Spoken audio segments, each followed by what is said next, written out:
திருமாவளவன் அவர்கள் இந்த மாதிரி ஆட்களை கொஞ்சம் கட்டுப்படுத்தி வைக்கணும்.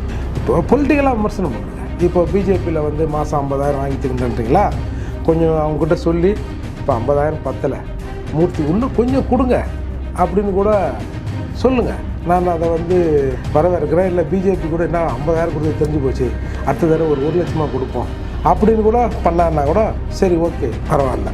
எங்கள் தொழிற்சங்கத்திலேருந்து இப்போ எல்லோரும் கலந்துருப்பாங்க, பெரும்பான்மையாக பறையர்கள் இருப்பாங்க. அதில் பல பேர்கிட்ட மாதம் மாதம் கலெக்ஷன் பண்ணி ஒரு குறிப்பிட்ட தொகையை கொண்டு போய் திருமாவளவன் கொடுப்பேன்.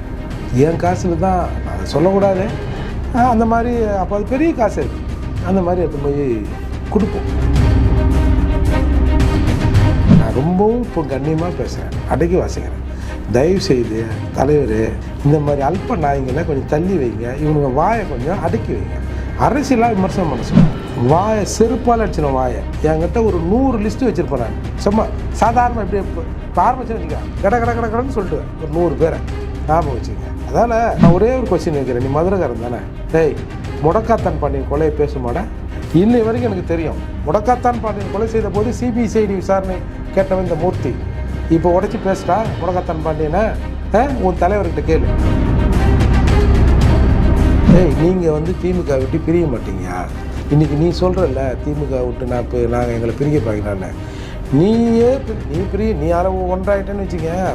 நீயே பிரியனாலும் நம்ம திருவான்மையூர் மருதீஸ்வரர் பக்கத்தில் மருதீஸ்வரர் இருக்கார்ல, அவர் திருமாவை திமுகவிலேருந்து வரவிட மாட்டார். நான் என்ன சொல்கிறேன்னு திருமாவளவன் அவர்களுக்கு தெரியும். திருமாவளவனை பூஸ்ட் பண்ணி காட்டினதே ரஞ்சித் தான். அப்பப்போ அங்கே கேமராக்கள் அப்படி இருந்தவங்க எப்படி சார் 2 நாள் அப்படியே நேர் எதிராகிட்டாங்க? அதில் ஒரு சந்தேகம் இருக்குல்ல. நீங்கள் மாற்றிக்கலன்னா இது 2024 ஆகுது. நீ இந்த 2 வருஷத்தில் மாறலன்னு வச்சுக்கா, மோவனை நான் உனக்கு போட மாட்டேன். நீ கூடியே நின்றுன்னு பிஎஸ்பிக்கு ஓட்டு போடாமல் எப்படி திமுக நீ ஓட்டு போட்டு இருந்த அப்படிங்கிற ஒரு சந்தேகம். இல்லை, அவர் வெத்தலை பொட்டி சார். வெத்தலை பொட்டினா தெரியுமா? என்ன தெரியுமா? அக்கல்ல வச்சுருப்பாங்க. அந்த காலத்து படத்தெல்லாம் வெத்தலை பொட்டி, பிம்ப், புரோக்கர்ஸ், மாமா, கூட்டி கொடுக்குறவன், இப்படி பல பேர்கள் அவர்களுக்கு உண்டு. அந்த மாதிரி ஒரு வெத்தலை பொட்டி அவன். டிஎன் நியூஸ் 24 நேயர்களுக்கு வணக்கம். என்ற நேர்காணலில் நம்முடன் இணைந்திருப்பவர் புரட்சி தமிழகம் கட்சியின் தலைவரும் வழக்கறிஞருமான திரு ஏர்போர்ட் மூர்த்தி அவர்கள். வணக்கம் சார். சார், இப்போ விசிகால இருந்து பாவலன் உங்கள் மீதான ஒரு குற்றச்சாட்டு ஒரு பேட்டியில் சொல்லியிருக்காரு சார். மாதம் பாஜக ஒரு அமௌண்ட்டை வாங்கி கொண்டு விசிகா எதிராக பேசுறீங்க அப்படின்னு சொல்லிட்டு உங்களோட பதில் என்ன சார்? அதை விட தனிப்பட்ட முறையில் என் மேலே பல சொல்லியிருக்கான் சார். அவன் இல்லை, அவர் வெத்தலை பொட்டி சார். வெத்தலை பொட்டினா தெரியுமா? என்ன தெரியுமா? அக்கல்ல வச்சுருப்பாங்க. அந்த காலத்து படத்தெல்லாம் வெத்தலை பொட்டி, பிம்ப், புரோக்கர்ஸ், மாமா, கூட்டி கொடுக்குறவன், தோல் பிஸ்னஸ் பண்ணுறவன், இப்படி பல பேர்கள் அவர்களுக்கு உண்டு. அந்த மாதிரி ஒரு வெத்தலை பொட்டி அவன். இப்போ என்னென்னா, அந்த காலத்தில் வெத்தலை பொட்டி அந்த மாமாயிசம் ஓகே ஆச்சு. இப்போ எல்லா மாமாக்களும் ஹைடெக் ஆகிட்டான்ல. அப்போ ஹைடெக் ஆன பிறகு ஹைடெக் ஆனவர்கள் அவர் சொல்கிற தலைவர் கூட நெருங்கிட்டான். வெத்தலை பொட்டி ஓரங்கட்டப்பட்டிருக்கு. அதால் இந்த வெத்தலை பொட்டி என்ன பண்ணுது, இந்த மாதிரி விஷயத்த மூர்த்தியை கிளறி விட்டோம்னா, மூர்த்தி இப்போ யாரெல்லாம் ஹைடெக் பிம்புங்க கூட இருக்காங்க அப்படின்னு எல்லாவரையும் பேசிட்டான்னா, இந்த ஹைடெக்லாம் ஓரங்கட்டப்பட்டதுன்னா பழைய வெத்தலை பொட்டிக்கு ஒரு மதிப்பு வரும் அப்படின்னு இந்த மாதிரி பாஜகவில் 50,000 வாங்குறாரு மாதம். உண்மையிலே கொடுத்தா வாங்கிப்பேன், அதில் ஒன்றும் மாற்றமே இல்லை. அந்த திறன், அந்த அரசியல் அறிவு பாஜகவுக்கு இல்லைன்னு தான் நான் பார்க்குறேன். எங்களை மாதிரி ஆட்களை இல்லை, பலரை அவங்க அரசியலாக பயன்படுத்த மாட்டாங்கன்றது ஒரு குற்றச்சாட்டு இருக்குன்னு. சரி, அது ஒரு பக்கம் இருக்கட்டும். அந்த மாதிரி நிலையில் தான் இன்றைக்கி இவர் சொல்லியிருக்காரு. என்னென்னா, இப்போ என் மீது பல வழக்கு இருக்குது. நான் போலீஸ் ஸ்டேஷன் சட்டியோடு உட்காந்தேன்.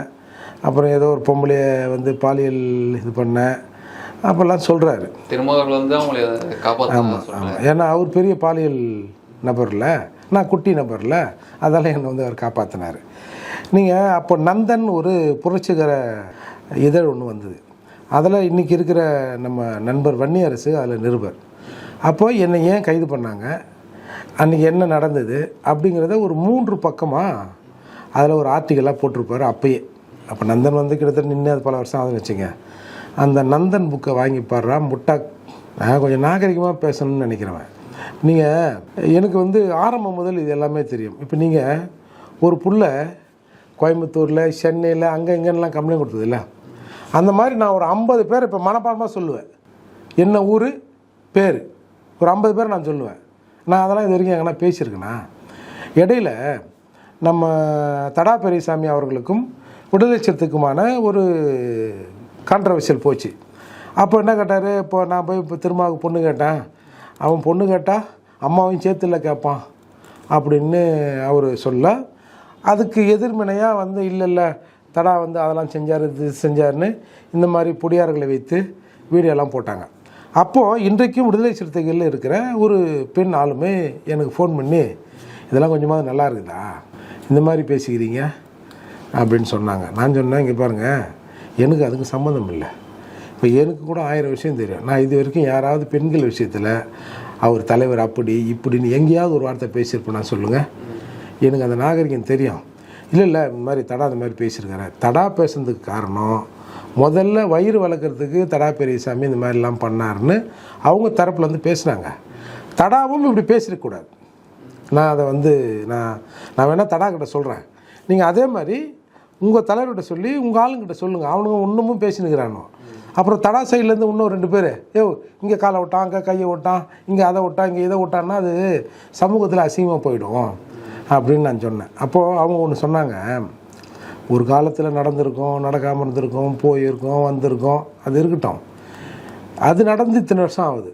இப்போ எங்களுக்கும் பிள்ளைங்க பிறந்து நாங்களும் ஒரு வீட்டில் போய் கல்யாணம் பண்ணி எங்களுக்கும் பிள்ளை பிறந்து அதுங்க வயசுக்கு வந்து பெரிய பிள்ளையாகிற நிலைமையில் இருக்குது. இவங்க 2 பேருக்குமான இந்த முரண்பாடில் ஒரு 4 பேரை சொல்லிடுறாம்பா. அந்த 4 பேர் மாதிரி இந்தியாவில் தமிழ்நாட்டில் ஒரு 400 பேர் 4000 பேர் கூட இருக்கலாம். அந்த நாள் இந்த நாள் தானா அப்படின்னு எத்தனை வீடுகளில் குழப்பம் வரும்.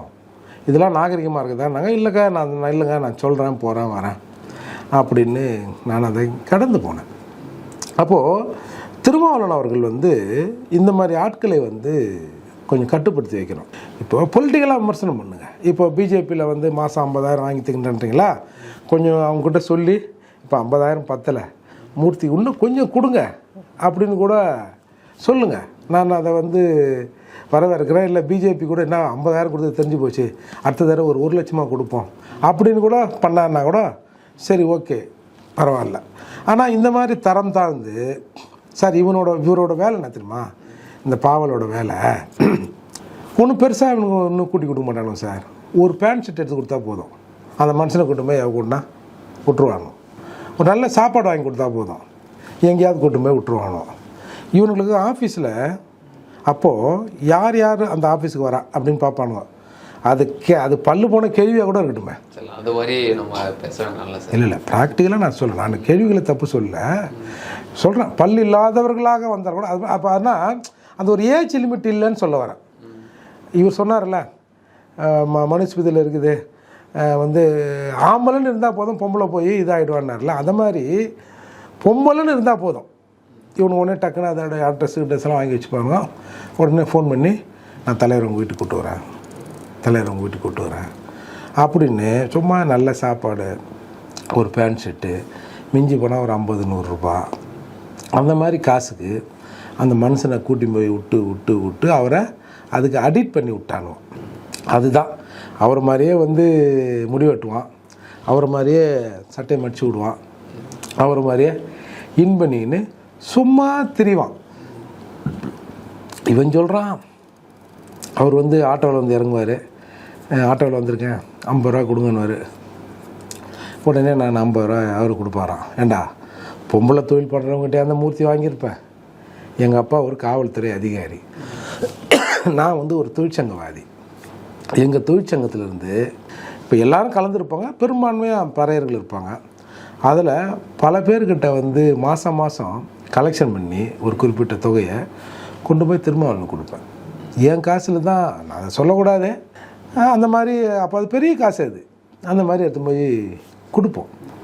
இப்போது இவன் வந்துங்க இந்த ரஞ்சித் வந்து எல்லா அம்பேத்கர் அதாவது தலித் தலைவர்களும் ஒன்றா இருக்குன்ற மாதிரி ஒரு வார்த்தையை சொல்லிட்டார். அதுக்கு சொல்ல வந்தவன் இந்த மாதிரி மூர்த்தி, ஜெகன்மூர்த்தி இவங்கெல்லாம் ஒன்றா எப்படி இருக்க சொல்லலான்னு சொன்னால் அது பரவாயில்ல. நானுமோ அப்படி இப்படின்ற மாதிரியோ லெட்டர் போட வச்சிருக்கக்கூடிய கட்சியெலாம் வந்துட்டு எழுச்சி தமிழர் வந்துட்டு விமர்சனம் பண்ணுறாங்களே அப்படின்னு சொல்லி இவனுக்கு தெரியுமா? லெட்டர் பேட முதல்ல வெள்ளைச்சத்தில் கிடையாது. தலைவர் சும்மா இந்த மாதிரி தருணர் அவர் பேரை போட்டு இந்த மாதிரி இது போட்டு பெருனர் ஒரு செய்தி ஆசிரியர் அப்படி வெறும் கையில் எழுதுவோம் சார். கையில் எழுதி ஜெராக்ஸ் எடுத்துக்கின்னு நான் ஒரு சாமராய் வச்சுருந்தேன். நான் ஓட்டுவேன், தலைவர் பின்னாடி உட்காந்துருப்பார். 2 பேரும் நேராக போய் ஒரு ப்ரெஸ்ஸுக்காக அவர் கீழே நிற்பார், நான் போய் மேலே கொடுத்துட்டு வருவேன். லெட்டர் பேடே இல்லைடா அவனுக்கு. அப்போல்லாம் இவெல்லாம் எங்கே இருந்தானே தெரியாது. அதுக்கப்புறம் வந்தானுவான் நல்லா சிறப்பாக அந்த கூட்டி கொடுக்குற வேலையை செஞ்சானுவான், அந்த மனுஷனை சீரழிச்சு விட்டானுன்னு வச்சுங்க. இவனுக்கு போய் இன்றைக்கி வந்து இந்த பொம்பளை விஷயத்தெல்லாம் இப்படி பேசுகிறானால சரி நம்ம வந்து இந்த மூர்த்தி ஏற்கனவே கண்ணாமலான்னு பேசுவான். அவனை போய் நம்ம எல்லாத்தையும் சொல்லிட்டோம்னா அவன் ஏதாவது ஒரு 10 பேரை சடன்னு எடுத்து விட்டான்னு வச்சுக்க, என்ன ஆகும்? இவனுங்களுக்கு ஒன்றும் இல்லை, அந்த மனுஷனோட இமேஜ் அது பாதிக்கும். இல்லை சின்னி ஜெயந்தி வரைக்கும் சொல்லட்டுமா? டேய் பாவலே, சின்னி ஜெயந்தி தெரியுமில்லடா, சின்னி ஜெயந்திக்கு நம்ம போய் பேசுகிற ஞாபகம் தான். அப்படியே டபுளாக தரோம் நம்ம ஞாபகம் இருக்குதா இல்லையா அந்த காசை? அப்போ கூட அவங்க ரிஜெக்ட் பண்ணாங்களா தலைவரை? ஞாபகம் இருக்குதா அவனுக்கு? இதெல்லாம் சாம்பிள். நான் ரொம்பவும் இப்போ கண்ணியமாக பேசுகிறேன், அடக்கி வாசிக்கிறேன். தயவுசெய்து தலைவர் இந்த மாதிரி அல்ப நாய்களை கொஞ்சம் தள்ளி வைங்க, இவனுங்க வாயை கொஞ்சம் அடக்கி வைங்க, அரசியலாக விமர்சனம் பண்ண சொல்லுங்கள். ஏன்னா இன்றைக்கி தமிழகத்தில் எல்லாருக்குமே தெரியும் தலைவர் அதில் கொஞ்சம் வீக்குன்னு எல்லாருக்குமே தெரியும். எல்லாரும் சொல்கிறான், தொண்டன்லேருந்து வந்து பற்ற இயக்க தலைவர் வரைக்கும் சொல்கிறான். அந்த நேரத்தில் இந்த மாதிரியான விஷயங்கள்லாம் இதெல்லாம் தேவையா? அவன் பொம்பளை பொறுக்கி இவன் பொம்பளை பொறுக்கி அப்படின்னு சொல்லுது. சரி உண்மையான விஷயங்களை சொல்லுங்கள். கேஸ் இருந்தது, அந்த கேஸ் இருந்தது, இந்த கேஸ் இருந்தது, அதெல்லாம் சொல்லுங்கள். டேய் ஒருத்தனை நாங்கள் உங்களை மாதிரி ஒன்று காட்டி கொடுக்கணும், இல்லை கூட்டி கொடுக்கணும். இப்படி இருந்தால் வழக்கு வராது. கொஞ்சம் எதிர்த்து நின்னோம்னா ஒடுக்கப்பட்ட மக்களின் சார்பாக கொஞ்சம் கட்டாமடான்னு இருந்தால் வழக்கு வரதான் செய்யும். அதுக்காக வழக்கு வருதுன்னா எல்லாம் பொறுக்கி புறம்போக்காயிடுவானா? டேய் பொறுக்கி ஆகட்டும்டா, ரவுடி கூட ஆகட்டும்டா. உன்ன மாதிரி மாமா பயலாம் எவனும் இல்லைல்ல. உங்கள் மாமாக்கெல்லாம் இவ்வளவு திமிரு. வாயை செருப்பால் அடிச்சிடும் வாயை. என்கிட்ட ஒரு 100 லிஸ்ட்டு வச்சுருப்பேன் நான். சும்மா சாதாரணமாக இப்படி இப்போ ஆரம்பிச்சேன்னு வச்சுக்க, கடன்னு சொல்லிட்டுவேன் ஒரு 100 பேரை. ஞாபகம் வச்சுங்க. அதால் கொஞ்சம் அரசியலில் வந்து கண்ணியத்தை பாதுகாத்துங்க. சும்மா மதுரையிலேருந்தே ஒரு உதாரணம் சொல்கிறேனே சார். மதுரையில் ஒரு 2 பேர் சார். 2 பேரில் ஒருத்தர் மாவட்ட பொறுப்பாளர், ஒருத்தர் மாநில பொறுப்பாளர் சார். இவங்க 4 பேர். இவங்க வீட்டம்மா கூட ஒரு இடத்துல பேசினுக்கிறாங்க. எங்கள் வீட்டுக்கு வா சாப்பிடுவா அப்படின்னு ஒருத்தி சொல்கிறேன், இன்னொருத்தி இல்லை எங்கள் வீட்டுக்கு வான்றான். உடனே அதில் 2 பேரும் கான்ட்ரவர்சி ஆகி முடியை பிடிச்சி சண்டை போட்டுருக்காங்க. சாப்பிட்றதுக்கா முடியை பிடிச்சி சண்டை போட்டுன்னு அங்கே ஒரு கூல் ஆரம்பித்து நகரில் முடியும். அந்த போலீஸ் ஸ்டேஷனில் புகாராகவே போயிடுது. புகார் போய்ட்டு போலீஸ் விசாரிக்குதோ என்னதான் உங்களுக்கு பிரச்சனை. இப்போ நாங்கள் அதுக்காக கூப்பிட்டோன்னு சொல்ல முடியாதுல்ல.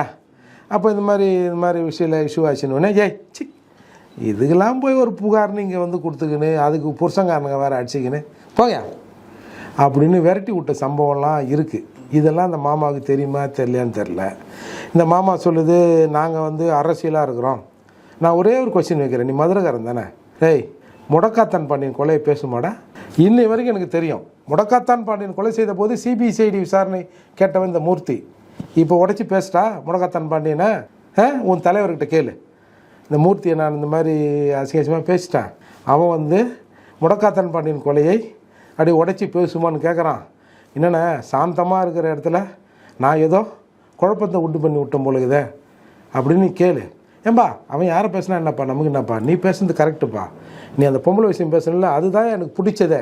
ஏன்னா நான் வந்து ராமன் மாதிரியா, இன்னொரு பெண்ணை நான் வந்து கனவுல கூட தீண்ட மாட்டேன். அப்பேற்பட்ட ராமனுக்காக நீ பேசுனது, அவனை ராவணன்னு சொன்னது கரெக்டு தாயா அப்படின்னு அவர் சொல்லிட்டாருன்னா நம்ம வந்து இந்த முடக்காத்தான் பாண்டியன் விஷயத்தை கூட பேசுவோம் சார். ஒன்றும் இல்லை சார், இன்றைக்கி ஒரு தலைவர் தனியாக இயக்கம் வச்சுருக்காரு. அவர் வந்து அந்த பக்கம் என்னது நம்ம சீர்காழி பக்கம் ஒரு போஸ்டர் போட்டாங்க, 2க்கு 1, அதாவது 2க்கு ஒரு எம்எல்ஏ சீட்டா அப்படின்னு ஒரு போஸ்டர் போட்டே விட்டானுங்க ஒருத்தருக்கு எம்எல்ஏ சீட்டு கொடுத்ததுக்கு. உடனே அதுக்கு இவர் தான் காரணம்னு ஒரு கட்சி விட்டு எடுத்தாங்க. இப்போ அவர் ஒன்றா தான் இருக்காருன்னு வச்சுங்க, ராஜா மாதிரி அரச மாதிரி வராருன்னு வச்சிங்களேன். அப்பேற்பட்ட சம்பவம்லாம் உண்டு சார். இங்கே நான் சொல்லக்கூடாது கர்மத்தை, என்ன நம்ம வீட்டில் வேணாம், நல்லா சமைச்சு வச்சுருப்பாங்கண்ணே அப்படின்னு கூட்டும் போய் சண்டை போட்டு சீரழிஞ்சு அதெல்லாம் பெரிய கதை சார். அதால் நம்ம என்னத்தை இவனுங்களை போய் நம்ம வாழ்க்கைக்குள்ள போகலாம் சார். அவர் வந்துட்டு உங்களோட புரட்சி தமிழக கட்சியினோட அந்த வார்த்தைக்கு வந்துட்டு என்ன புரட்சி பண்ணிட்டாரு இந்த மக்களுக்காக அப்படின்னு சொல்றாருல்ல சார். அதான் 4 மை இருக்கிற இடத்துல புரட்சி பண்ண போகிறாங்க.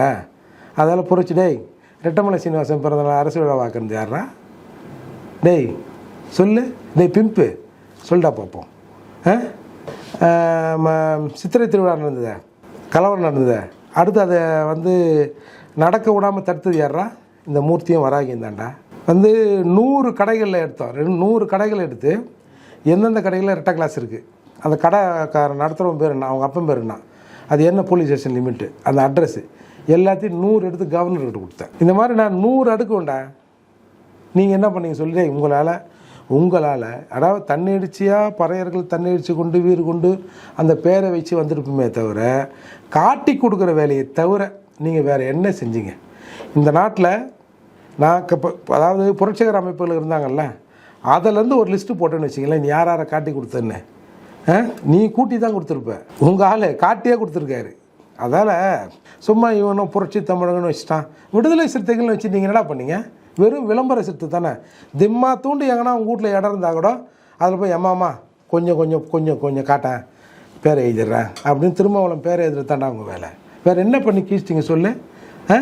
அடிமை மாதிரி நீங்கள் இருந்துங்கன்னு இன்னொருத்தனை அவர் பேர் அவர் இயக்கன்னா அவருன்னா அவர் காரில் போகிறதும் சோறு திங்கிறதுக்கு காரணம் நாங்கள் தான் அப்படின்னு பச்சையாக இந்த மாதிரி கேவலமாக பேசுகிறீங்களே. உண்மையிலே உங்களுக்கு வந்து சரி இந்த மாதிரிலாம் நம்ம பேசிட்டோம்னா நம்ம தலைவர் வந்து நம்மளை கூப்பிட்டு என்னடா அது மாதிரி பண்ணுறீங்க போகிறீங்க வரீங்கன்னு கேட்பாரு அப்படின்றது இல்லையா? இல்லை உங்கள் தலைவர் சொல்லி தான் நீங்கள் பேசுகிறீங்களா? இந்த வீடியோவை நான் ரொம்ப நேரம் பேசலை, இதே உங்களுக்கு போதுன்னு நினைக்கிறேன். இது தொடர்ந்துன்னு வச்சுங்க ஒரு 100 லிஸ்ட்டை வரும்டா. நீ என்ன பண்ணுவேன்? கூலிப்படை வைப்பேன், அவ்வளோதானே. ஏற்கனவே ஒரு 3 தடவை ட்ரை பண்ணியிருக்கேன் தெரியுங்களா?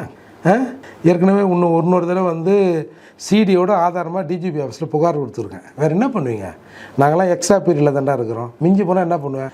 எங்கேயாவது சொல்லி உங்கள் ஆளுங்க ஏற்கனவே ஒன்று பண்ணிங்களா அந்த மாதிரி கூலிப்படையை வைப்பீங்க, இவ்வளோ தானே வைப்பீங்க. என்ன 200 வருஷம் வந்து கீச்சிடுறீங்களா?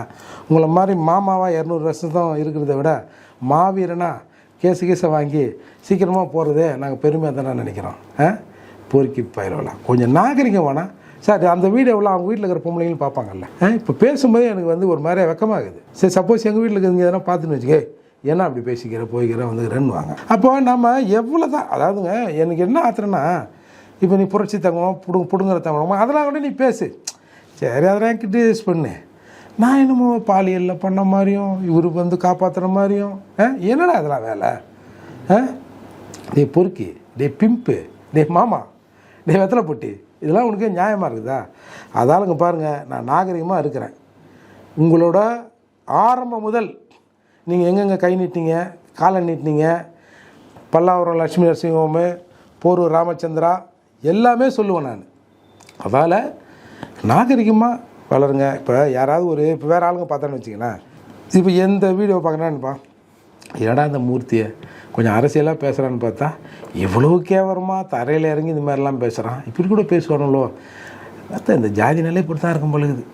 அவனும் இவனை திட்டுறதும் இவன் அவனை திட்டுறதும் கரெக்டாக தான் வச்சுருக்கானுங்க அந்த காலத்தில் இந்த ஜாதியை வந்து தள்ளி அப்படின்லாம் ஒரு 4 பேர் வந்து பேசுவான்.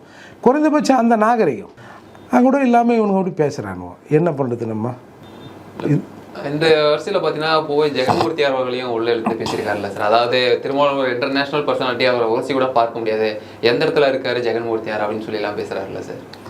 அதாவது இப்போ இந்த சட்டமன்றத்தை கூட்டத்தொடர்லேங்க ஜெகன் அண்ணன் வந்து இந்த சப்ளானோட பணத்தை எப்படிலாம் மிஸ்யூஸ் பண்ணுறீங்கன்னு பேசியிருக்காரு.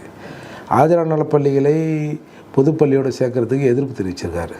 இந்த மாதிரி அதாவது சிறப்பு சட்டம் வேணும் அப்படின்னு பேசியிருக்காரு. இதை நீங்கள் காட்டுங்க. நீங்கள் 4 பேர் இருக்கிறீங்களா? ஒரு ஆளாக நின்று அவர் இதெல்லாம் கேட்குறாரு. நீங்கள் 4 பேராக இருக்கீங்களா? இந்த சமூகத்துக்காக நீங்கள் என்ன பேசின ஒரே இந்த சட்டமன்ற ரெக்கார்டு எடுத்து காட்டுங்க இந்த 3 வருடத்தில். சார் மூர்த்தி என்ன கடைசி காலங்களில் ஒரு 2-3 பேரை இந்த சமூகத்தை எலிமினேட் பண்ணணுன்னாரு. எலிமினேட் பண்ணுறதுன்னா தெரியுதில்ல அவர் அர்த்தத்தில். அதில் ஒருத்தர் இவங்க தலைவர் திருமாவளவன். ஆமாம், ரொம்ப தீய சக்தினா வளர விடக்கூடாதுண்ணா. நான் கூட நல்ல ஆளுன்னு நினச்சேன், ரொம்ப தப்புண்ணா அது. அப்படின்னு வெளிப்படையாக சொன்னவர் பூவை மூர்த்தி. என்ன இதுக்கு நான் நம்ம கரிகால இன்னொருத்தர், அவர் பேரை சொன்னால் சிக்கலாகிடும், இன்னொருத்தர், இந்த 3 பேரும் சாட்சி. எங்கள் எதிரில் தான் சொன்னார். ஒரு 6 மணி இருக்கும்.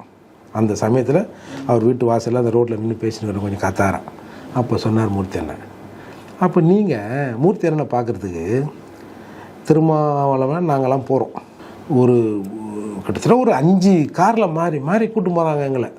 அப்புறம் ஒரு இடத்துல போய் இருந்தோன்னே, அண்ணன் இப்போ தான் வந்தீங்களா, சாப்பிட்டீங்களான்னாரு. மணி அப்போ 12 ஆகி போச்சு.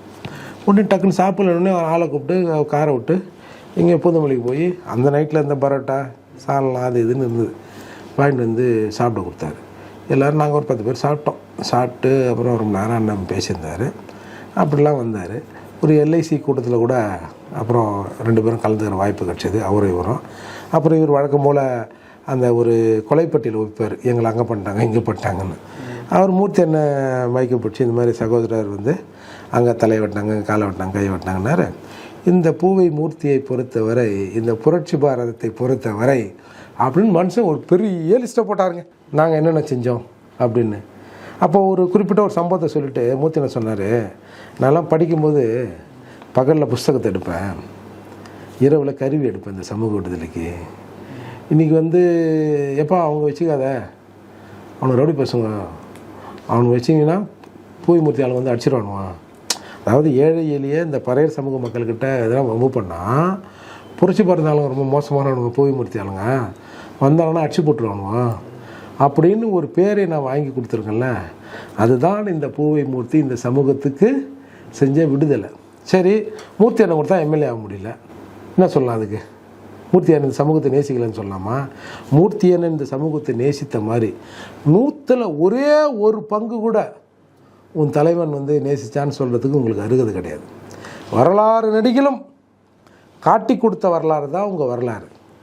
அப்போ அப்பேற்பட்ட கட்சிக்கு போய் நீங்கள் சொல்கிறீங்க புரட்சி பாரதத்துக்கு நாங்கள் தான் வந்து ஜெகனை வந்து ஜெகன்மூர்த்தியை வந்து நாங்கள் வந்து தலைவராக்கணும்னு. என்னடா அது டேய், எவன் பிள்ளைக்கு எவன்டா பேர் வைப்பீங்க? வெக்கமா இல்லை உங்களுக்கு? இன்றைக்கி பூவை மூர்த்தி அண்ணன் இப்போ ஜெகன்மூர்த்தி அண்ணன் ஆளுங்கள்லாம் கரிசி கொட்டுறானுல்ல, தேவையாது. ஏன்னா நீங்கள் மட்டும்தான் வந்து இந்த சமூகத்தில் இயக்கமாக இருக்கணும், நீங்கள் மட்டும்தான் பொறுக்கி திங்கணும். மற்றவன் எவனாவது வந்து எப்பா இதெல்லாம் பொறுக்கி தின்னானுவன் இது சமூகத்துக்கு எதிரானதுன்னொடனே உங்கள் இஷ்டத்துக்கு நீங்கள் வந்து உக்காந்துங்கன்னு கண்ணாமலான்னு பேசுவீங்க. இதோ இப்போ நாங்கள் பேசுகிறோம்ல, இப்போ அதே மாதிரி நம்ம ஜெகன்மூர்த்தி அண்ணன் ஆளுங்களும் பேச ஆரம்பிச்சிட்டாங்களே, பேசுகிறா டேய் நீ பேசு, உன் தலைவன் திருமாவளவன் கூட பேசுகிறேன்டா, பேசுங்க பார்ப்போம், பேசுங்க டேய். இந்த சமூகத்தை பற்றி அவன் என்ன வேணாலும் நினச்சி போட்டோம். பர்சனலாக நீங்கள் வந்து பேச ஆரம்பித்த பிறகு நம்மளும் பர்சனலாக பேசும், பார்க்குறவங்களுக்கு ஒரு ஜாலியாக இருக்கும்ல. ஓஹோ சார், இப்போ ரஞ்சித் அவர்கள் என்ன சொன்னாலும் அனைத்து தலித் தலைவரும் ஒன்றா இணைந்து செயல்படணும் அப்படின்னு சொல்லியிருக்காரு. இந்த பகலவனுக்கு என்ன பிரச்சனை, எதனால் பர்சனல் அட்டாக் வந்து பண்ணுறாரு சார்? அதுதான் சார் இப்போ அவர் வந்து எல்லா இயக்கம், இப்போ நான் ரஞ்சித் மேலே குறை சொல்கிறேன்ல, ரஞ்சித்தும் திருமாவளவனும் ஒரே ஓனர் தான் நான் சொல்கிறேன். அப்போது இப்போ நீங்கள் மறைமுகமாக என்ன பண்ணுறீங்க, ரஞ்சித் கூட என்னை போய் சேர்க்குறீங்க. அதாவது உங்கள் கூட்டணியில் என்னை சேர்க்குறீங்க, நான் ரஞ்சித் ஆதரிக்கணும், இல்லை அவர் ஜெகன் என்ன ரஞ்சித் ஆதரிக்கணும். சார் எல்லாரையும் கூட்டாண்ட பற்றியா, நம்ம தோட்டத்துக்கு நம்ம பண்ணைக்கு கூட்டாண்ட பற்றிங்களா அப்படின்னு உனக்கு பேர் வாங்கணுன்ற எண்ணத்துக்காகவா என்னன்னு தெரில. எதுவாக இருந்தாலும் சார் பேச்சில் ஒரு நாகரிகம் இருக்கணும். பர்சனல் அட்டாக்கு இந்த மாதிரி, அதுவும் குறிப்பாக பர்சனல் அட்டாக்கு இப்போ இது கேஸு அது அதெல்லாம் கூட சொல்லு. ஏய், பொம்பளை விஷயத்தை பற்றி பேசுகிறதுக்கு உங்களுக்கு ஒரே ஒரு சதவீதம் அருகது இருக்குன்னு சொல்லுங்கள் பார்ப்போம். நீங்கள் எங்ககிட்ட சொல்ல வேணாம்ப்பா, ஒரு கண்ணாடி முன்னாடி போய் நின்றுங்க, கண்ணாடி முன்னாடி நின்றுங்கன்னு என்னை பேசுனீங்கள அதேமாரி நீங்கள் பேசி பாருங்கடா. அந்த கண்ணாடியே காரிது போங்க மூஞ்சில். ஏய் உன் பொய்ஸுக்கு நீ வந்து இந்த சப்ஜெக்ட்லாம் பேசுகிறியா அப்படின்னு கண்ணாடியே காரி துப்போம் சார். அப்பேற்பட்ட வெத்தலை பொட்டி அவன் வந்து ஜெகனை போய் ஜெகனை என்ன கண்ணாமண்ணான்னு பேசுறது, இது இது இது என்ன நாகரிகம்? எப்படி இவங்களை வளர்த்து வச்சுருக்காங்க என்னன்னே தெரியல. ஏற்கனவே என்னத்தை நம்ம சொல்கிறது, அதால் வந்து இதை வந்து தயவுசெய்து அவர்கள் வந்து நிறுத்திக்கணும். நான் திரும்ப தலைவருக்கு ஒரு வேண்டுகோள் விடுக்கிறேன், நீங்கள் மற்ற இயக்கம் வளர விடக்கூடாதுன்னு பாருங்கள், அதெல்லாம் ஓகே. பட் இந்த மாதிரியான பர்சனல் விஷயங்கள், குறிப்பாக அந்த பொம்பளை விஷயம், ஒருத்தன் தரந்தாழ்ந்து பேசுகிறது, அதெல்லாம் வந்து தப்புனே. உங்களுக்கு தெரியும், நம்ம ஒரு வீட்டில் போய் தோசை சாப்பிட்டோம், ஞாபகம் தானே? தோசை சாப்பிட்டோன்னே உங்களை ஒரு ரூமில் எதுவுமே ஒரு அம்மா ஒலிக்க வச்சு தெரியுமா? அப்போ நான் கூட இருந்தேன், ஞாபகம் தான் இல்லை உங்களுக்கு? நான் கூட கேட்டேன் இதெல்லாம் நமக்கு தேவையானான்னு. நீங்கள் என்ன சொன்னீங்க? இல்லைப்பா இவங்களெல்லாம் மாற்றத்துக்கு தான்ப்பா நம்ம இயக்கம் நடத்துகிறோன்னு சொன்னீங்க. காரில் போய் என்ன நடந்தது? இதெல்லாம் உங்கள் ஆளுங்களை கொஞ்சம் வாய் அடிக்கி கொஞ்சம் நாகரிகமாக பேச சொல்லுவாங்க. இப்போ ஜெகன் அண்ணன் என்ன பண்ணார்? ஏன் அவ்வளவு தரந்தாழ்ந்து ஜெகன் அண்ணன் பேச வேண்டிய அவசியம் விடுதலை சிறுத்தைகளுக்கு எங்கேருந்து வந்தது? அப்போது இந்த சமூகத்துக்குள்ளே முரண்பாடு வரணும், இந்த சமூகத்துக்குள்ளே அடிச்சிக்கணும், இந்த சமூகத்துக்குள்ளே அடிச்சிக்கின்னு இதில் பலி விழணும், அதை வச்சு ஒரு அரசியல் பண்ணிக்கணும். ஏன்னா நம்ம போய் வேறு எவங்ககிட்டையும் நம்ம மோத முடியாதுல்ல. சொந்த சாதியிலேயே பகையை மூட்டி விட்டு அப்பா அடிச்சிங்கப்பா, பேசிங்கப்பா, வாங்கப்பா அப்படின்னு குளிர்காய ஒரு கேவலமான அரசியலை விடுதலை சிறுத்தைகள் இன்றைக்கு கையில் எடுத்திருக்கிறார்கள்னு தான் நான் பார்க்குறேன். அதால் உங்களுக்கு வந்து ஒரு பெரிய கும்பிடா கூட நான் போடுறேன். இந்த மாதிரியான பேச்சுக்களை இதோடு நிறுத்திங்க. இல்லை திரும்ப திரும்ப பேசுனீங்கன்னா சஞ்சி சிரிச்சிடும். சென்னையிலே நான் ஒரு 30-40 பேர் சொல்லுவேன். அதால் தயவுசெய்து உங்கள் போக்கை மாற்றிங்க. அதே போல் இப்போ ஆளுநர் ஷானவாஸ் வந்து சொல்கிறாரு ஒரு பேட்டியில், திமுகவையும் விசிகாவையும் பிரிக்க முடியாது அப்படின்றாரு. அதாவது அந்த பக்கம் காங்கிரஸில் சொல்லுவார் EVK செல்லவன், அது போல் இங்கே பேசுகிறாரு. எப்படி பார்க்குறீங்க சார்? இல்லை, அவர் வந்து பாய் வந்து அவர் ஏற்கனவே திமுக எம்எல்ஏவாக ஆகிட்டார். அவர் என்றைக்காவது வில்லை சித்த கூட்டத்தெல்லாம் கலந்து பார்த்துருக்கோமா? இப்போ ஏதோ இந்த ரஞ்சித்தை பற்றி பேசுகிறதுக்கு பாயை கூப்பிட்டு, பாய் கொஞ்சம் பேசுங்க பாய் அப்படின்னோடனே உடனே அவர் நேராக அவர் இங்கே யார்கிட்டையும் பேச மாட்டார், நேராக மாயாவதிக்கிட்ட போயிடுவார். மாயாவதி, நீங்கள் வந்து 3 தடவை சீஃப் மினிஸ்டராக இருந்தீங்க, என்ன எல்லா எஸ்சிக்கும் விடுதலை வாங்கி கொடுத்துட்டீங்களா, எல்லா கேஸ் அட்ராசிட்டியும் தீர்த்துட்டீங்களா, எங்கள் ஸ்டாலின் அரசியல் இருக்குதுன்னு பேசுகிறீங்க. ஸ்டாலின் அரசாங்கத்தில் இன்றைய திமுக ஆட்சியில் அட்ராசிட்டி நடக்குது, அதுக்கு என்னையா பதில்? அதை சொல்லியா அண்ணா? இந்த கொடா சண்டை போடுவாங்கள்ல, நீ ரொம்ப யோகியம், நீ அன்றைக்கி அங்கே, நீ இன்றைக்கி இங்கே அப்படின்னு சொல்லுவாங்கள்ல பொதுவாக லேடிஸுங்க.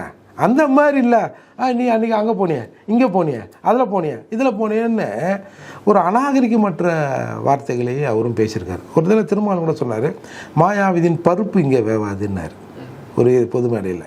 அந்த மாதிரி இன்றைக்கி அவர் வந்து திமுகவை எங்களையும் பிரிக்க முடியாது. சரி, இப்போ பிரித்து என்னையா ஆக போகுது? யாரோ இப்போ திமுகவை பிரித்த உடனே நாங்களாம் போய் திமுக பக்கத்தில் நின்றுங்கண்ணே அண்ணன் தான் அம்பேத்கர் அப்படின்னு நாங்கள் என்ன சொல்ல போகிறோமா? நீங்கள் வந்து திமுக விட்டு பிரிய மாட்டீங்கயா? இன்றைக்கி நீ சொல்கிறல்ல திமுக விட்டு நான் இப்போ நாங்கள் எங்களை பிரிக்க பார்க்கலான்னு, நீ அளவு ஒன்றாயிட்டேன்னு வச்சுக்க, நீயே பிரியினாலும் நம்ம திருவான்மையூர் மருதீஸ்வரர் பக்கத்தில் மருதீஸ்வரர் இருக்கார்ல, அவர் வந்து திருமாவை திமுகவிலேருந்து வரவிட மாட்டார். நான் என்ன சொல்கிறேன்னு திருமாவளவன் அவர்களுக்கு தெரியும். மருதீஸ்வரர், திருவான்மையூர் மருதீஸ்வரர் உங்களை வரவிட மாட்டார். அந்த அளவுக்கு ஆன விஷயங்கள்லாம் நடந்து அதெல்லாம் இப்போ வந்து சாட்சியாக நிற்குது. அதனால் இவங்களுக்கு வந்து இப்போ இவங்களுக்கு நோக்கமே ஏன்டா வந்து திமுக இப்படி விமர்சனம் பண்ணுறீங்க? திமுக விமர்சனம் பண்ணால் விடுதலை சிறுத்தைகளை கூப்பிட்டு திமுகக்காரங்க என்ன அவங்களாம் அப்படி பேசுகிறாங்க, நீ போயா அப்படின்னு சொல்லி இவங்களை பிரிச்சுருவாங்களாம். அதால் நம்ம வந்து திமுகவை வந்து விமர்சனம் பண்ணுறோமா? விடுதலை சிறுத்தைகளை திமுக கூட்டணியிலேருந்து திமுக வெளியேற்றுவதற்கு நம்ம திமுகவை பேசுகிறோம்னா, உங்களெல்லாம் அப்படி பேசுகிற நீ கிளம்பு அப்படின்னு பிரிச்சிடும். இதான் எங்களுக்கு வேலை. திமுக அரசு செய்கிற நல்ல திட்டங்கள் ஏதாவது இருந்தால் நம்ம வரவேற்கிறோம். அப்போது பெரும்பாலான விஷயங்கள் எதிராக இருக்கிற போது நாம் வந்து அதை விமர்சனம் பண்ணுறோம். விமர்சனத்துக்கு ஒன்று அவங்க பதில் சொல்லணும், இல்லை நீங்கள் பதில் சொல்லுங்கள். அதை விட்டு இவங்களை பிரிக்க பார்க்குறாங்க. ஆமாம், நீங்கள் ரொம்ப ரெண்டும் புதுமண தம்பதி பேர், உங்களை பிரிச்சுட்டு வேறு ஒருத்தர் உஷார் பண்ணுறதுக்கு என்னையா அதெல்லாம்? என்ன கேவலமோ தெரில. இவங்க எதுக்கு எடுத்தாலும் வந்து இந்த மாதிரி எங்களை கூட்டணி பிரிக்க பார்க்குறாங்க. இப்போ பிரிஞ்சா என்ன ஆகும்? பிரிஞ்சா நீ செத்துருவியா? இல்லை உங்கள் இயக்கம் எல்லாம் போயிடுமா? திமுக அந்த ஆதரவு வந்து கிடைக்காம போயிடுமா? இல்லை திமுக அப்படியே அழிஞ்சிருமா? இப்போ மக்கள் நல கூட்டணின்னு வந்தீங்க, அதுலேயும் ஒரு ட்விஸ்ட் வச்சிங்க பாரு கடைசியில். நாங்கள் வந்து கலைஞர் அவர்களை கேட்டு தான் நாங்கள் வந்து இந்த மக்கள் நல கூட்டணியே ஆரம்பித்தோன்னு ஒரு ட்விஸ்ட் வேறு வச்சிங்க தெரியுமா? அதுலேருந்தே தெரியுது உங்கள் போஸ் என்னன்னு. அதால் இந்த மாதிரி அவர் பேசுகிறாரு, என்னென்னோ பேசுகிறான் அந்த ஆள். சார் இங்கே சார் நம்ம துலுக்கம்பட்டின்னு, அது ஆக்சுவலாக அந்த பேர் வந்து பொம்மி நாயக்கன்பட்டி ஏதோ ஒன்று, அந்த ஊரில் சண்டை நடந்த போது எஸ்சி இப்போ ஒரு அம்மா வள்ளியம்மாலாம் யாரோ ஒரு அம்மா இறந்துட்டாங்க சார். அந்த பாடியை வந்து அந்த நார்மலாக போகிற வழியில் ஒரு பெரிய பந்தல் போட்டிருந்தாங்க, அது அந்த பக்கம் போக முடியல. அதனால் பக்கத்தில் இருக்கிற தெரு வழியாக போனாங்க சார். அது பாய் தெரு சார். அதுக்குள்ளே வந்து ஒரு பறையரோட பணத்தை எடுத்து போகக்கூடாதுன்னு தகராறு பண்ணிட்டானே, கல்லால் அடித்து கலட்டா பண்ணி அதுக்கப்புறம் ஒரு வழியாக முடிஞ்சு சார். 2 நாள் கழிச்சு எல்லா பாய்மாரும் சேர்ந்து எஸ்சி வீடியில் அடித்து உடச்சானோல, உடச்சி ஒன்று கலவரமாகுது. கலவரம்னா அவங்க அடிக்கிறாங்க, நாங்கள் வாங்குகிறோம், இதுக்கு என்ன கலவரம், இதில் என்ன பெருமை. அப்புறம் 144 போட்டாங்க சார். எல்லா பாய் இளைஞர்களும் போய் மசூதியில் தஞ்சமாயிட்டான். அங்கே எல்லா வசதி வாய்ப்பும் இருக்குல்ல, சாப்பிட்டு 10 நாள் 1 வருஷம் கூட அங்கே இருக்கலாம்ல. இவனும் ஊரை விட்டு ஓட்டானோ. அப்போ ஊடகம்லாம் கொளுத்தி கிளுத்தி ஏகப்பட்ட பிரச்சனை அது சார். அதில் இவங்க போய் பஞ்சாயத்து பண்ணுறாங்களாம். எங்கே உட்காந்து பஞ்சாயத்து பண்ணுவாங்க? மசூதியில் உட்காந்துங்கண்ணா. மசூதியில் உட்காந்து அந்த ஆளுங்கெல்லாம் கூப்பிடுனா எப்படி வருவான்? அவன் அடித்தவங்க இடத்துலையே இருந்துங்கன்னு பாதிக்கப்பட்ட கூப்பிட்னா எப்படி வருவான்? இவங்க யாரும் வரல. அப்புறம் திருமாவளம் ஊருக்குள்ளே வந்தபோது அப்புறம் பொம்பளைங்க தானே இருந்தாங்க, லேடிஸுங்க. அதுங்க அதை இதை கழட்டி திருப்பி அடித்து ஓடு, இந்த பக்கம் வராத அப்படின்னு சொல்ல விரட்டின சம்பவம்லாம் இருக்குது. அப்போல்லாம் இவர் கூட தான் இருந்தார், பாயிங் கூட. அதனால் நான் என்ன சொல்கிறேன், நீங்கள் விடுதலை சிறுத்தைகள் இயக்கத்தை பயன்படுத்தி கொள்கிறீர்கள், அதோடு நிறுத்துங்க. நீங்கள் காலனிக்கு வந்து எங்களுக்கெல்லாம் அறிவுரை சொல்கிற அளவுக்கு நீங்கள் ஆள் இல்லை. உங்களுக்கு எதாவது தேவைன்னா நீங்கள் அவரை வச்சு நிறைவேற்றிங்க. இப்போ கூட இந்த டிசம்பர் 6 கூட கருப்பு நாள் அப்படின்னு சொல்ல வச்சிங்க. டிசம்பர் 6 அம்பேத்கர் நினைவு நாள். அந்த அம்பேத்கர் நினைவு நாள் அப்படியே உடைச்சி பாதி வந்து அம்பேத்கர் நினைவு நாள், மீதி வந்து கருப்பு நாள் அப்படிலாம் அறிவிக்க வச்சிங்க. சரி, அப்புறம் ஒரு தடவை டிசம்பர் 6க்கு இங்கேருந்து சார் எங்கள் ஆளுங்களாம் சேர்ந்து போய் மசூதி கட்ட போகிறாங்களாம், பாபர் மசூதியை. இது என்ன சிரிப்பு இல்லை? ஒரு டிசம்பர் 6 இங்கேருந்து போராட்டம் பண்ணி ரயில்வே ஸ்டேஷனில் கைதார் ஆகலாம் சார். மசூதி கட்டு கரசாமி போராட்டம்னு இந்த மாதிரிலாம் எங்கள் ஆளுங்களை குரங்காட்டி மாதிரி, எங்களை குரங்கு மாதிரி எங்கள் ஜனங்களை வித்தை காட்ட வச்சு நீங்கள் நல்லா இருக்கிறீங்க, நல்லா இருங்க, அட்வைஸ் மட்டும் எங்களுக்கு பண்ணாதீங்க.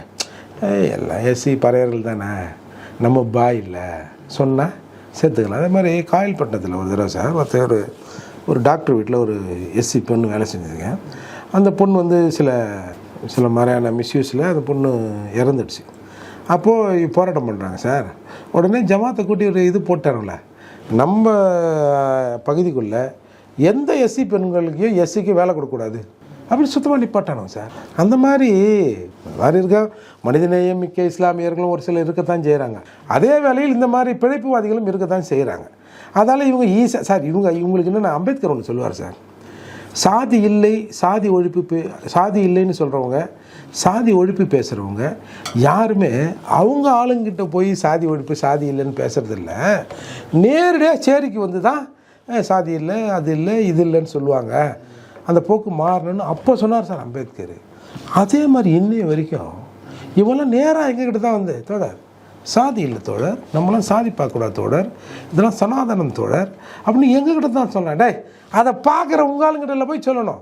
இப்போது விசிக்கா மாநாடு நடந்தது, நீ ஒரு எம்எல்ஏ தானே, எத்தனை தொப்பி போட்ட ஆளுங்களை கூட்டான்ட்டு சொல்லு பார்ப்போம். இல்லாத மாதிரி தானே இருந்துச்சு அந்த இடத்துல. ஏண்டா உங்களுக்கு நாங்கள் வந்து அடிமை மாதிரி வந்து நின்னா நீங்கள் தலைவர் மாதிரி எங்களுக்கு அட்வைஸ் பண்ணுவீங்க இல்லை? இதெல்லாம் உங்களை சொல்லி குத்தம் இல்லை. உங்கள்கிட்ட வந்து லாக் ஆகி நிற்கிறார் பாரு எங்கள் தலைவரை தான் சொல்லணும். நீ என்னத்தை சாம்பிராணி பவுடர் போட்டியோ தலைவர் அப்படியே மயங்கி கிடக்கிறாரு. ஓகே சார், இப்போ ரஞ்சித் அவர்கள் வந்து எந்த மாதிரியான அரசியல் வந்து முன்னெடுக்கிறார் சார்? திருமாவுக்கு எதிராக வாழ எப்படிங்க சார்? இல்லை சார், ரஞ்சித்தோட அரசியல் மீது வந்து எனக்கு ஒன்றும் பெருசாக நம்பிக்கை இல்லைங்க.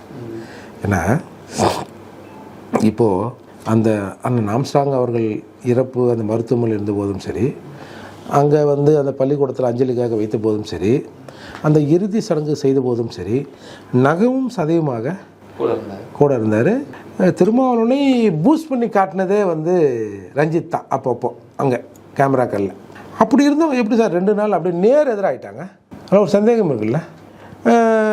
ரஞ்சித் அவர்கள் ஒரு பேரணி பண்ணுறார், சனிக்கிழமை பேரணி பண்ணுறாரு. அதுக்கு முன்னாடியே திருமாவளவன் வந்து அதுக்கு போகாதீங்க, அதெல்லாம் காசு கொடுத்து கூட்டம் அது இதுன்னு ஏதோ ஒன்று சொல்லிட்டார். அதோட முடிஞ்சுதா? அப்புறம் சனிக்கிழமை பேரணி நடக்குது. ஒன்றும் பெருசாக அவர் விடுதலை சிறுத்தைக்கு எதிராகவும் பேசலை, குறிப்பாக திமுகவுக்கு எதிராக ஒன்றும் பெருசாலாம் அவர் பேசலை. அந்த தீர்மானங்கள் ஒரு 8 தீர்மானம் போட்டாங்க. அதுவும் மிக கடுமையான தீர்மானங்களாகவும் ஒன்றும் இல்லை. அதில் கூட சொல்கிறாங்க, இந்த மாதிரி இந்த விசாரணை பார்ப்போம், நாங்கள் எங்களுக்கு எப்போ இதன் மீது நம்பிக்கை இருக்கிறதோ அப்போது நாங்கள் வந்து சிறப்பு புலனாய்வு அந்த சிபிஐக்கு விசாரணை கேட்போன்றாரு. எங்களுக்கு நாளே வந்து அந்த நம்பிக்கை இழந்து போச்சு. அந்த கூட்டத்தில் அந்த மறுநாள் நடந்த ஆம்ஸ்ட்ராங் அவர்களின் படத்தரப்பு பிஎஸ்பியில் நடந்த கூட்டத்தில் கூட நான் அதை தான் பேசினேன். அரசாங்கம் இந்த விசாரணை எங்கே வேணாலும் கொண்டு போட்டோம், நாங்கள் இந்த விசாரணை எங்கே தொடங்கியதோ அங்கேயே தான் நிற்கிறோம். நாங்கள் அந்த சிபிஐ வேண்டும் என்ற ஒற்றை கோரிக்கையில், மாயாவதி கோரிக்கையில் நாங்கள் இன்னமும் அதே இடத்தில் இருக்கிறோம். ஏன்னா இப்போ அந்த முரண்பட்ட தகவல் வர்றதின் அடிப்படையில். ஆனால் வந்து ரஞ்சித் என்ன சொல்கிறாரு, நான் வந்து போன தேர்தல் வரைக்கும் திமுகவுக்கு ஓட்டு போட்டேன். 2026 வரைக்கும் நான் திமுகவுக்கு ஓட்டு போடலான்னு இருக்கிறேன். நீங்கள் மாற்றிக்கலன்னா இது 2024 ஆகுது. நீ இந்த 2 வருஷத்தில் மாறலன்னு வச்சுக்கா மோவனை நான் உனக்கு போட மாட்டேன் ஓட்டேன். அப்போது ஆம்சாங் அண்ணன் கூட நெருக்கமாக இருந்தேன்னு சொல்கிற ரஞ்சித்து, நகீம் சதீமாக இருந்தேன்னு சொல்கிற ரஞ்சித்து, நாங்கள் ரொம்ப நேரம் அவர் கூட பேசிங்கன்னு இதெல்லாம் டிஸ்கஸ் பண்ணுவோன்னு சொல்கிற ரஞ்சித் அவர்கள், அண்ணன் வந்து திமுக பண்ணைக்கு ஓட்டு போடக்கூடாது, திமுகலாம் வேணான்னு தான் நம்ம வந்து தனியாக நிற்கிறோம், இணையா திருப்பி நீங்கள் பேண்ட் ஷர்ட் பொண்ணு ஒரு பொக்கே எடுத்துன்னு போய் அங்கே போய் குனியை வைக்கிறீங்க அப்படின்னு அண்ணன் பேசுகிறார். ஆம்சாங் அவர்கள் பேசுகிறார். நீ கூடியே நின்றுங்கன்னு பிஎஸ்பிக்கு ஓட்டு போடாமல் எப்படி திமுக நீ ஓட்டு போட்டுருந்த அப்படிங்கிற ஒரு சந்தேகம் வருது. அப்போது நீ திமுகவின் ஆளாக அண்ணா ஆம்சாங்கிட்ட இருந்தியா அப்படின்ற ஒரு சந்தேகம் வருது. அதோடு மட்டும் இல்லாமல் இந்த ஒற்றை கோரிக்கையில் சிபிஐ விசாரணை வேணும்னு அந்த கோரிக்கையை திருமாவளவனும் வலியுறுத்தலை, நீயும் வலியுறுத்தலை. அதை நீர்த்து போக இந்த மாதிரி ஒரு பேரணி நடத்துகிறீங்க அப்படின்றத நான் பார்க்குறேன். அப்போது அந்த பேரணி முடிந்த பிறகு இப்போ ரஞ்சித்துக்கும் திருமாவுக்கும் சண்டையாமல் அப்படின்னு இன்றைக்கி எல்லாரும் பேசிக்கிறாங்க. இப்போ ரஞ்சித்தை வந்து இவங்க வந்து ஏதோ கரிச்சி கொட்டுறாங்கன்னு வச்சிங்களேன். இப்போ இதில் பேரணி நடந்த பிறகு ரஞ்சித் அவர்கள் மறுநாள் படத்திற்கு வந்துட்டு அவர் ஷூட்டிங் வேலையை அவர் பார்க்க ஆரம்பிச்சிட்டார். ஒன்றும் அந்த பேரணி பற்றி இப்போ யாராவது பேசுகிறோமா? ஆனால் விடுதலை சிறுத்தைகள் ஏன் அந்த பேரணி பற்றி இன்னமும் பேசிக்கொண்டு ரஞ்சித்தை பற்றி பேசிக்கொண்டிருக்கிறார்கள்னு சொன்னால், ரஞ்சித்தை இயக்கியவர்கள் இவர்களுக்கு தெரிஞ்சு போச்சு. திமுக சொல்லி தான் இவர் வந்து ரஞ்சித்து இந்த ரேலியை வச்சுருக்காரு, நம்மளை எஜமானர் நம்ம தொழிலாளர்களை 2 குரூப்பாக பிரித்து 2 பேரையும் ஒரே சங்கத்தில் வச்சுக்கிறதுக்கு முயற்சி பண்ணுறாருன்ற உண்மை தெரிந்த பிறகு ஓனரை திட்ட முடியாது. ஓனரை திட்டினா செவில் கைட்டுவார் அவர். அதால் சக குரூப்பை திட்டிக்கின்னு இவங்க அந்த வெஞ்சன்ஸை தீர்த்துக்கிறாங்கன்னு தான் நான் பார்க்குறேன். அதால் இவர்களுக்கு 2 பேருக்குமே ஓனர் ஒருத்தர் தான் அப்படின்னு நான் பார்க்குறேன்.